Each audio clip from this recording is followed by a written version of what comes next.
አሚኳቦል ዜናችን ቀጥሏል። በአጀንዳነት ወደ ያዝነው ጉዳይ ነው የምናልፈው። የዛሬ አጀንዳችን የንባብ ባህላችን እንዴት ይደግ፣ ከማን ምን ይጠበቃል፣ በምን መልኩስ ማሳደግ እንችላለንና ሌሎች ተያያዥ ጉዳዮችን በስፋት እየዳሰስን ቆይታ እናደርጋለን። ወደ ቀዳሚው ዜና አልፋለሁ።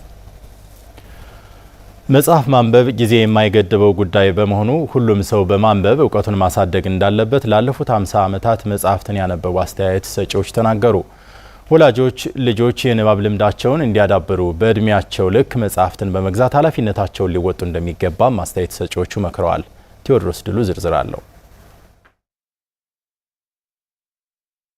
አቶ ተመስገን ስባት የባህር ዳር ከተማ ነዋሪ ናቸው። ለረጅም ዓመታት መጽሐፍት የማንበብ ልምድ እንዳላቸው ነግረውናል። እንግዲህ የንባብ ታሪኬ የሚጀምረው ከ1967 ዓመተ ምህረት ይጀምራል።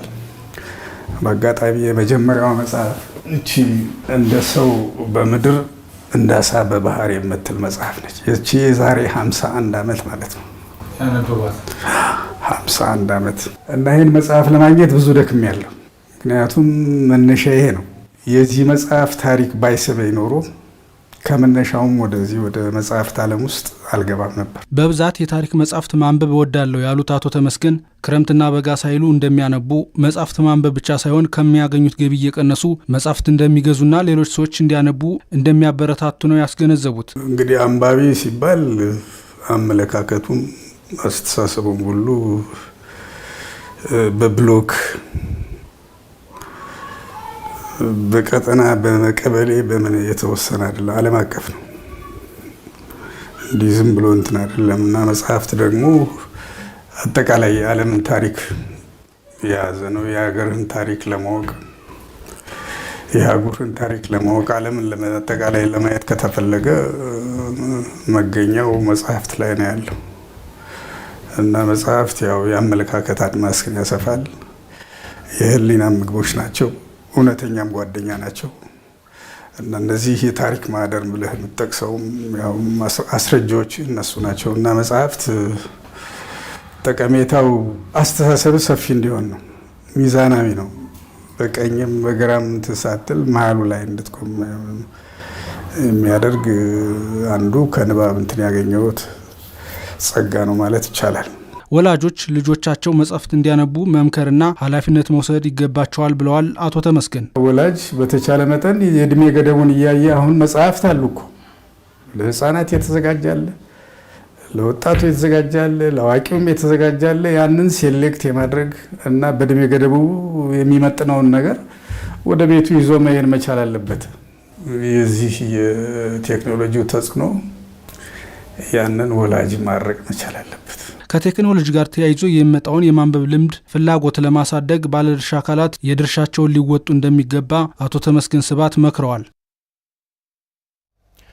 በዚሁ የአጀንዳ ጉዳያችን ላይ ነው ቆይታ የምናደርገው። የንባብ ባህልን እንዴት ማዳበር ይገባናል፣ ከማን ምን ይጠበቃል የሚለውን ጉዳይ መረጃ የምታጋራን ትግስት ስባለው እዚሁ ትገኛለች። ከዚሁ ጉዳይ ጋር በተያያዘም እንዲሁ የማንበብ ልምዳችንን በምን መልኩ ማዳበር አለብን፣ ምን ይመስላል አሁን ያለንበት ሁኔታስ የሚለውን ጉዳይ ሊያጋሩን በባህር ዳር ዩኒቨርሲቲ የቋንቋ መምህርና ተመራማሪ ዶክተር ማረው አለሙ እዚህ ስቱዲዮ ይገኛሉ። ከሳቸው ጋርም በኋላ ላይ ተመልሰን የምናገኛቸው ይሆናል። አሁን ቀዳሚ ወደ ሆነው ወደ ትግስት መረጃ ነው የምናልፈው። ትግስት ወደ መረጃዎች ማለፍ ትችያለሽ። አመሰግናለሁ አብዮት። እንደምን ዋላችሁ የተከበራችሁ ተመልካቾቻችን። ቀደም ሲል በመግቢያችን ላይ አብዮት አንተም ለማንሳት እንደሞከርከው እንግዲህ የንባብ ባህል የሁሉም ማህበረሰብ ኃላፊነት ሊሆን ይገባል። አሁን የምናነሳውና ትኩረት የምናደርግበት ጉዳይ ግን የንባብ ባህልን ለማዳበር ከማን ምን ይጠበቃል የሚለው ጉዳይ ላይ በስፋት እናተኩራለን። የንባብ ባህል እንግዲህ በራስ ተነሳሽነት ወይም በግል ፍላጎት የሚተገበር ልማድ ወይም እሴት ነው። ከውስጥ በሚመነጭ ፍላጎት የሚተገበር ነው። እንዳጠቃላይ ከአዳዲስ ሀሳቦች ጋር ዓለማችን ከደረሰችበት ጉዞ ጋር እኩል ለመራመድ መጽሐፍትን ማንበብ ያስፈልጋል ማለት ነው። የንባብ ባህልን ማዳበር ደግሞ አስፈላጊ የሚሆንባቸው ጉዳዮችን በተወሰነ መንገድ ላንሳ። በተለይ ደግሞ እውቀትና መረጃን ለማግኘት ስንፈልግ፣ ያስተሳሰብ አድማሳችንን ለማስፋት ስንፈልግ፣ እንዳጠቃላይ ምክንያታዊ ውሳኔዎችን ለመስጠት፣ የአእምሮ ጤና ትኩረትን ለማግኘት፣ ከዚህ በተጨማሪ ደግሞ ለሀገራችን ማህበራዊ፣ ኢኮኖሚያዊ፣ ፖለቲካዊ እድገት ያነበበ ትውልድ ያስፈልጋልና መጽሐፍትን ማንበብና ከንባብ ጋር ጊዜያችንን ማሳለፍ መለማመድ መቻል አለብን።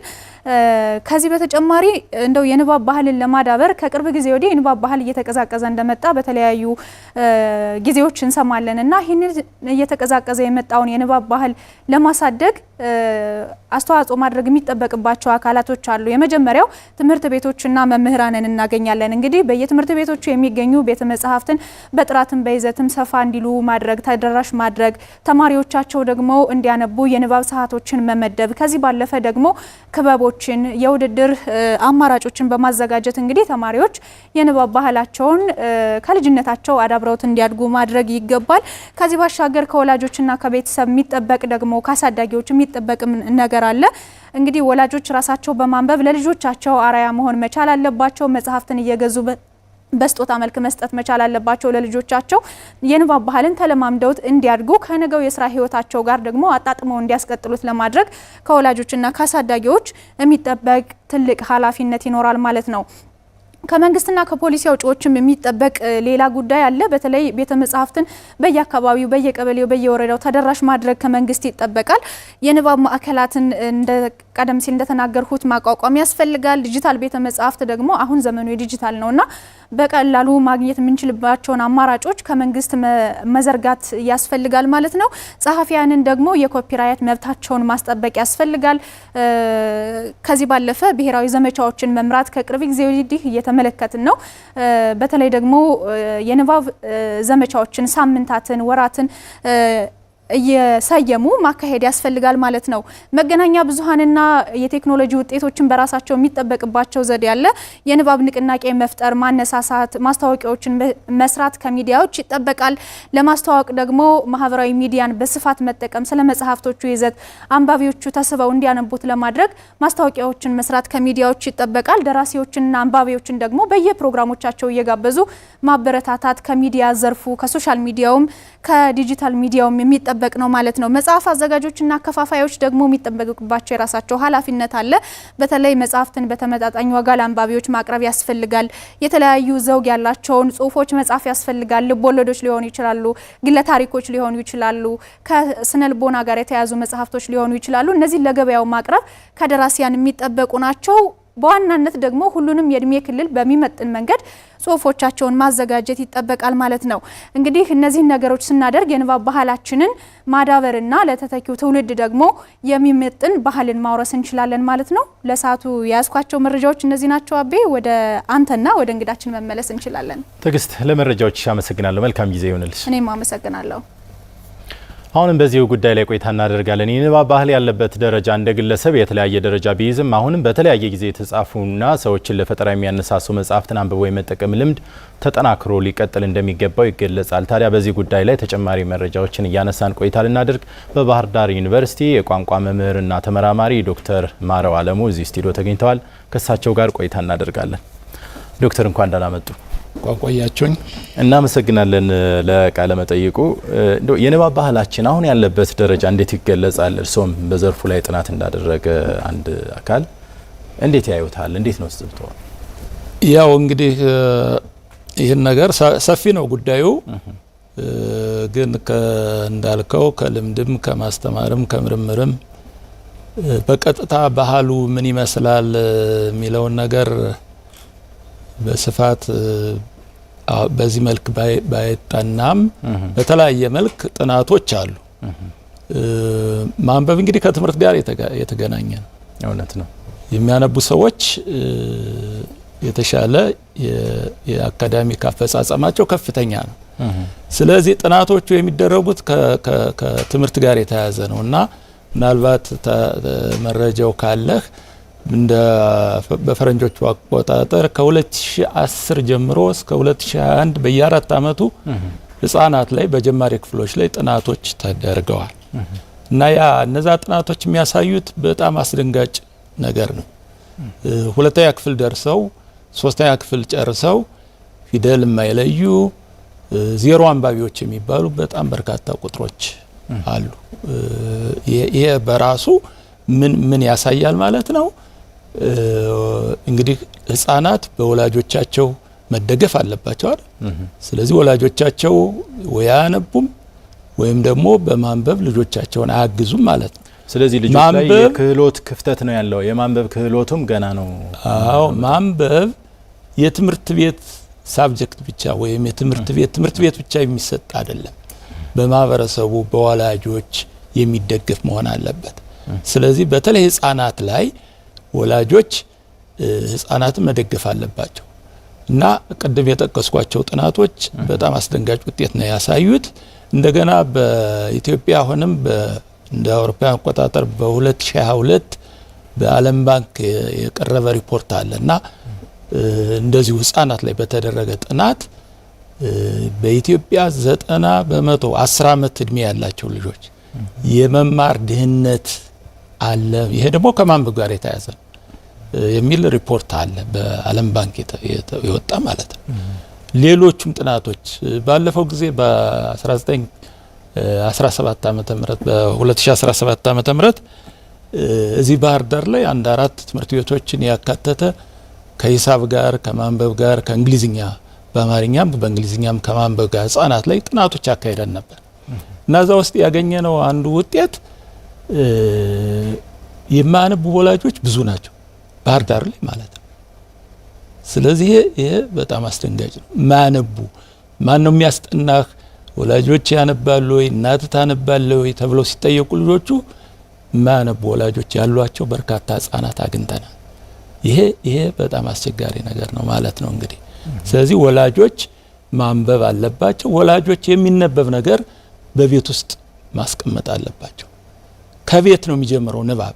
ቅድም ትግስት እንዳለችው ትምህርት ቤቶች ሌሎች አካላት የራሳቸው አስተዋጽኦ ቢኖራቸውም የመጀመሪያውን ኃላፊነት የሚወስዱት ግን ወላጆች ናቸው።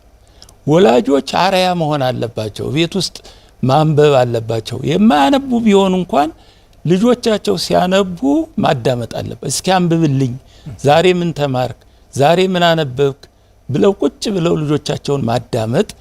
የሚያነቡት ደግሞ ከሆኑ ደግሞ እንደየእድሜያቸው ለህፃናቱ የሚመጥኑ መጽሐፍትን፣ ንባቦችን፣ ታሪኮችን ማንበብ አለባቸው እና ማንበብ ብዙ ነገር ነው በራሱ ደረጃ አለው የራሱ።